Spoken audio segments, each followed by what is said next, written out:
नमस्कार दोस्तों, आप सभी का स्वागत है आपके अपने YouTube चैनल पर। आज मैं एक अमेरिकी साइंस फिक्शन कॉमेडी फिल्म की व्याख्या करने जा रहा हूं जिसका नाम है what planet are you from. Story को समझने के लिए वीडियो को आखिर तक देखना और कमेंट करके बताना आपको वीडियो कैसी लगी। और हाँ दोस्तों, वीडियो को लाइक और सब्सक्राइब करना ना भूलें। तो चलिए शुरू करते हैं। फिल्म पृथ्वी से दूर एक ऐसे ग्रह पर शुरू होती है जहां केवल पुरुष आबादी रहती है। वे प्रौद्योगिकी में 1000 गुना अधिक उन्नत हैं और अत्यधिक विकसित हैं। ग्रह के लोग क्लोनिंग द्वारा प्रजनन करते हैं। इस वजह से उनके प्रजनन अंग सिकुड़कर गायब हो गए हैं। महिलाओं की कमी ने पुरुषों को भावनाहीन प्राणियों के रूप में विकसित किया है। प्रत्येक बाद की पीढ़ी के साथ ग्रह के निवासी पूरे ब्रह्मांड पर शासन करने के लिए अधिक महत्वाकांक्षी होते जा रहे हैं। वर्तमान में वे पृथ्वी पर कब्जा करने की योजना बना रहे हैं। ग्रह के शासक ग्रेडन ने मानव विदेशी संकर को अपने स्वयं के अच्छे के लिए उपयोग करने के लिए प्रजनन करने की योजना बनाई है। इसके लिए वे अपने बेहतरीन आदमियों को धरती पर जाने, एक महिला को लुभाने और उसे गर्भवती करने के लिए प्रशिक्षित करते हैं। ट्रेनिंग में उन्हें फ्लर्ट करना और सेक्स करना सिखाया जाता है। नेता उन पर एक महिला की गंध और उसके जूतों की तारीफ करने के लिए जोर देते हैं, जो निश्चित रूप से उन्हें डेट पर ले जाएगा। दिनों के प्रशिक्षण के बाद वे पृथ्वी पर मिशन के लिए अपनी तरह का सबसे अच्छा फ्लर्ट H-144-96 चुनते हैं। उन्हें हेरोल्ड एंडरसन के नाम से जाना जाएगा। हेरोल्ड को सावधान रहने के लिए कहता है क्योंकि प्रशिक्षण से कोई फर्क नहीं पड़ता, पृथ्वी पर लोग अप्रत्याशित हैं। पृथ्वी पर जाने से पहले वे उसे एक कृत्रिम उपांग से जोड़ देते हैं जो उसे संभोग करने में मदद करेगा। पृथ्वी पर एक हवाई जहाज फीनिक्स, एरिजोना के लिए उड़ान भर रहा है। अचानक पायलटों को कुछ तेज गति से उनकी ओर उड़ता हुआ दिखाई देता है। क्षण भर बाद रहस्यमय बल विमान पर दुर्घटनाग्रस्त हो जाता है और इसे आक्रामक रूप से आगे बढ़ाता है। उक्त बल हेरोल्ड और ग्रेडन थे, जो अब अपने शौचालय के माध्यम से विमान में प्रवेश कर चुके हैं। वे पृथ्वी की पिछली तकनीक का मजाक उड़ाते हैं और मिशन के बारे में सब कुछ एक आखिरी बार संशोधित करते हैं। ग्रेडन हेरोल्ड को शुभकामनाएं देता है और खुद को विमान से उतार देता है। उसके बाद हेरोल्ड बाहर निकलता है और तुरंत एयर होस्टेस के साथ फ्लर्ट करना शुरू कर देता है। अधिकांश यात्री उस अशांति से हिल गए हैं जिसका उन्होंने अभी सामना किया है, इसलिए महिला को लगता है कि ये अजीब है कि पुरुष उस पर मार रहा है। वो गुस्से में उसे बैठने के लिए कहती है। हेरोल्ड एक रोती हुई महिला के पास बैठता है जो इस घटना से स्पष्ट रूप से आहत है। वो उसके जूते और उसकी गंध की तारीफ करता है, लेकिन उसे कोई सकारात्मक प्रतिक्रिया नहीं मिलती है। उसे पता चलता है कि मिशन आसान नहीं होने वाला है, लेकिन वो किसी को गर्भवती कराने के लिए दृढ़ संकल्पित है। विमान के उतरने के बाद FAA के एक कर्मचारी रोलैंड जोन्स को भारी अशांति के कारण का निरीक्षण करने के लिए बुलाया जाता है।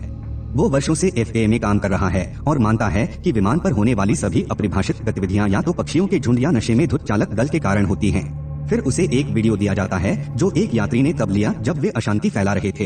कहीं और हेरोल्ड विमान से उतर जाता है और हर उस महिला को मारना शुरू कर देता है जिसे वो देखता है। जब कोई महिला झुकती है तो उसके क्रोच से सीटी की आवाज आने लगती है। वो आंकता है कि कृत्रिम अंग में एक दोष है कि जब भी उसे चालू किया जाता है तो वो शोर करने लगता है। उसकी पैंट से कंपन सुनकर महिला भाग गई। उसके बाद हेरोल्ड उस बैंक में जाता है जिस पर उसे काम करना चाहिए। ग्रेडन के प्रभाव के कारण उन्हें पहले ही काम पर रखा जा चुका है।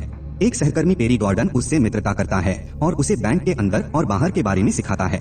वो हेरोल्ड को कार्यालय प्रबंधक और उसकी प्रेमिका रीता से भी मिलवाता है।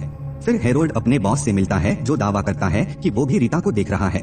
कहीं और रोलैंड हवाई जहाज से वीडियो देखता है और अपने जीवन में पहली बार वो ये नहीं बता सकता कि अशांति का कारण क्या है। चुनौती उसे उत्साहित करती है और वो रहस्य को सुलझाने के लिए इसे अपना मिशन बना लेता है। काम के बाद पेरी हेरोल्ड को एक लड़की दिलाने के लिए एक स्ट्रिप क्लब में लाता है।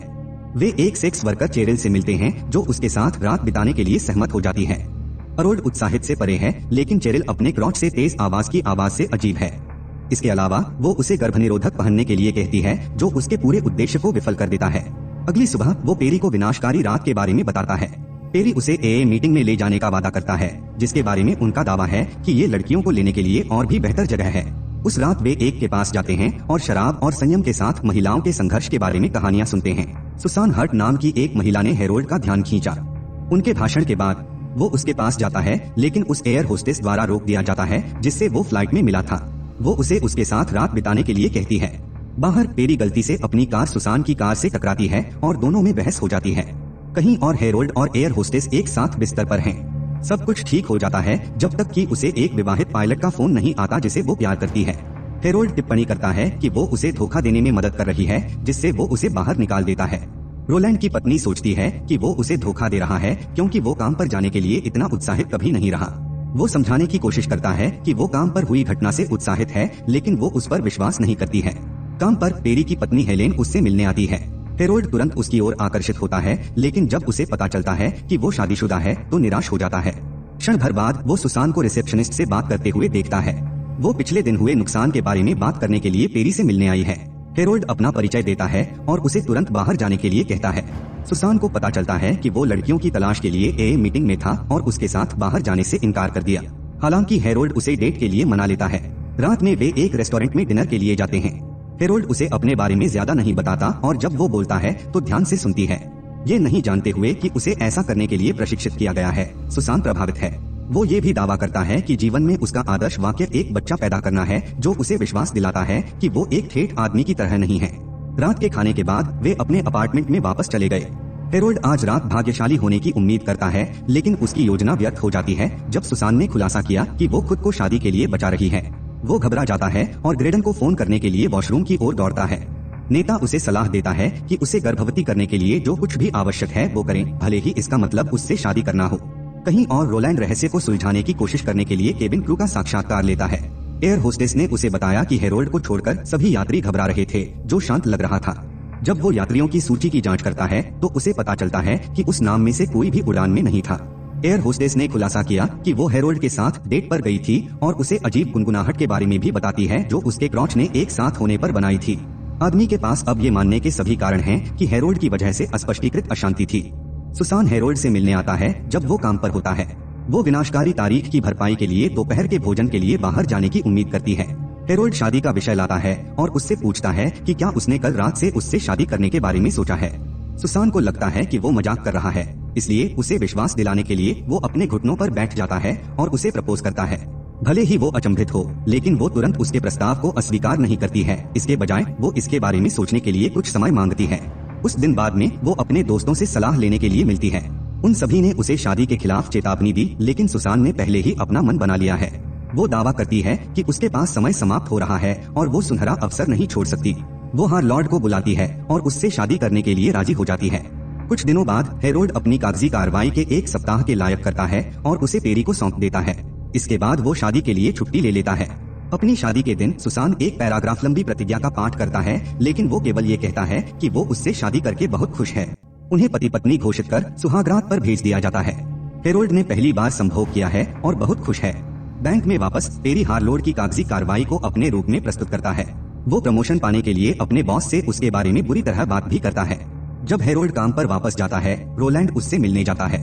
वो उस विमान के उड़ान टिकट के बारे में पूछताछ करता है जो वो एरिजोना जाने के लिए चढ़ा था, लेकिन हेरोल्ड का दावा है कि उसने इसे फेंक दिया है। ये पता लगाने के लिए कि क्या एयर होस्टेस सच कह रही है, रोलांड जानबूझकर एक प्लेबॉय पत्रिका को मेज पर गिरा देता है। हेरोल्ड का क्रॉच गुनगुनाता है, लेकिन वो इसे पेंसिल शार्पनर से छिपाने में कामयाब होता है। जब वो उस दिन घर लौटता है तो वो शायद ही अपनी पत्नी और उसके दोस्तों को लिविंग रूम में स्वीकार करता है और बेडरूम में चला जाता है। सुसान अपने अशिष्ट व्यवहार से परेशान है, लेकिन सहानुभूतिपूर्ण है जब वो कहता है कि काम पर उसका दिन खराब था। वो इसलिए भी चिंतित है क्योंकि सुसान अभी गर्भवती नहीं हुई है। वो मानती है कि उसके शराब के इतिहास के कारण उसके बच्चे नहीं हो सकते। ये उसके लिए बहुत मायने नहीं रखता क्योंकि वो अभी भी एक बच्चा गोद ले सकती है, लेकिन हेरोल्ड को उम्मीद है कि ये सच नहीं है। फिर वो ग्रेडन से बात करने के लिए दूसरी उड़ान में सवार होता है। वो आदमी कहता है कि कुछ भी हो, उसे किसी को गर्भवती करना है। यदि सुसान गर्भवती नहीं हो सकती है तो उसे निश्चित रूप से उसे धोखा देना होगा। कहीं और रोलैंड को एक फोन आया जिसमें उसने एक विमान द्वारा सामना किए गए समान झटके की सूचना दी। जब वो हेरोल्ड को यात्री सूची में पाता है तो उसे विश्वास होने लगता है कि वो आदमी इंसान नहीं है। उस शाम वो उस पर नजर रखने के लिए बार में हेरोल्ड का पीछा करता है। हेरोल्ड पेरी की पत्नी हेलेन से मिलता है जो उसे बहकाती है। दोनों उसके घर लौट आते हैं, लेकिन हेरोल्ड का उपांग बीच में ही खराब होने लगता है। वो बाथरूम में दौड़ता है और उसे फिर से शुरू करने की कोशिश करता है। रोलैंड खिड़की के बाहर उसे देख रहा है। वो एक तस्वीर लेता है और भाग जाता है। उसके बाद हेरोल्ड अपनी पत्नी को धोखा देने के लिए दोषी महसूस करता है और घर लौटता है। वो एक सुखद आश्चर्य से मिलता है जब सुसान उसे बताती है कि वो गर्भवती है। इस खबर से दंपति बेहद खुश हैं। इस बीच रोलैंड की पत्नी को अपने दराज में हेरोल्ड की नग्न तस्वीरें मिलती हैं और मानती हैं कि उसका पति समलैंगिक है। कोई फर्क नहीं पड़ता कि वो कितना समझाने की कोशिश करता है कि वो एक एलियन को ट्रैक कर रहा है, वो उसकी कहानी नहीं खरीदती है। इस बीच हेरोल्ड और सुसान डॉक्टर के पास जाते हैं और पता लगाते हैं कि उनका बच्चा तेजी से बढ़ रहा है। हालांकि सुसान को अभी केवल 4 हफ्ते हुए हैं, लेकिन भ्रूण 4 महीने का है। जब हेरोल्ड अगले दिन काम पर आता है तो उसे पता चलता है कि पेरी को कागजी कार्रवाई के कारण पदोन्नति मिली है। पेरी उसका मजाक उड़ाता है और उस पर हेलेन के साथ सोने का आरोप लगाता है, जिससे उनके बीच बहुत बड़ी बहस हो जाती है। लड़ाई तब समाप्त होती है जब हेरोल्ड ने उसे चेहरे पर घूंसा मारा। घर पर वो सुसान को घटना के बारे में बताता है और पहली बार रोता है। इस बीच रोलैंड अपने वरिष्ठों को अपने सिद्धांत के बारे में बताता है। वे उस पर पूरी तरह से विश्वास नहीं करते हैं, लेकिन उसे स्थिति की और जांच करने की अनुमति देते हैं। प्रेगनेंसी के 3 महीने बाद ही सुसान लेबर में जाती है। हेरोल्ड उसे अस्पताल ले जाता है और वो एक स्वस्थ बच्चे को जन्म देती है। हेरोल्ड के चेहरे पर मुस्कान एक भ्रूभंग में बदल जाती है जब वो कमरे के बाहर ग्रेडन को देखता है। थोड़ी देर बाद वो सुसान से कहता है कि उसे अभी जाना होगा। सुसान आश्चर्य से उससे बहुत सारे सवाल नहीं पूछती। वो उस पर विश्वास करने के लिए खुद को दोषी ठहराती है और उसके जाते ही रोती है। वो अपने ग्रह पर लौटने के लिए दूसरी उड़ान में सवार होता है। रोलैंड भी उसके पीछे पीछे चलता है, ये देखने के लिए कि वो वास्तव में पूरे हवाई जहाज को चलाने के लिए क्या करता है। हेरोल्ड वॉशरूम में चला जाता है, लेकिन इससे पहले कि रोलैंड उसके पास पहुंच पाता, विमान में अशांति का अनुभव होता है। रोलैंड के आश्चर्य के लिए हेरोल्ड हवाई जहाज से गायब हो जाता है। वो घटना की सूचना अपने वरिष्ठ अधिकारियों को देता है, जो उस पर विश्वास नहीं करते हैं और उसे नौकरी से निकाल देते हैं। हेरोल्ड के ग्रह पर वापस वो अपने साथियों से कहता है कि उन्हें सार्वभौमिक प्रभुत्व के बजाय सार्वभौमिक शांति का लक्ष्य रखना चाहिए। इस वजह से उसे गिरफ्तार किया गया है। उसे ये भी पता चलता है कि उसके बच्चे का अपहरण कर लिया गया है और उसे ग्रह पर लाया गया है। एक उत्तेजित हेरोल्ड अपने बच्चे को ले जाता है और पृथ्वी पर भाग जाता है। वो सुसान के सामने पेश होता है, जो जल्दी से शिशु को पकड़ लेती है। उसने जो कुछ भी किया है उसके लिए वो उससे नाराज है। हेरोल्ड ने अपनी नाक से एक चमकदार रोशनी चमकाकर उसे साबित कर दिया कि वो एक एलियन है। वो कहता है कि उसे छोड़ने के लिए बनाया गया था, लेकिन वो उसे माफ नहीं करती। जब वो बाहर आता है तो रोलैंड उसे पकड़ लेता है। हालांकि आदमी को पहले ही निकाल दिया जा चुका है, इसलिए उसे हेरोल्ड के रहस्य की परवाह नहीं है। जैसे ही वे बात करते हैं, ग्रेडन प्रकट होता है और उन पर एक बंदूक की ओर इशारा करता है, लेकिन रोलैंड ने उसे गोली मार दी क्योंकि वो कोई भी नुकसान कर सकता है। क्षण भर बाद सुसान बाहर भागती है और कहती है कि वो उससे प्यार करती है। दोनों सामंजस्य बिठाते हैं और एक भावुक चुंबन साझा करते हैं। निम्नलिखित दृश्य में युगल एक टावर में अपनी प्रतिज्ञा का नवीनीकरण कर रहा है। समारोह के बाद हेरोल्ड उसे बताता है कि उसे अपने ग्रह के नए नेता के रूप में चुना गया है। उन्होंने अपने परिवार के करीब रहने के लिए यात्रा करने की योजना बनाई है। इस तरह के और वीडियो के लिए सब्सक्राइब करें, नोटिफिकेशन ऑन करें और चैनल को मदद करने के लिए लाइक करें। वापस कल मिलते हैं एक नए मूवी के साथ। तब तक के लिए take care and bye bye.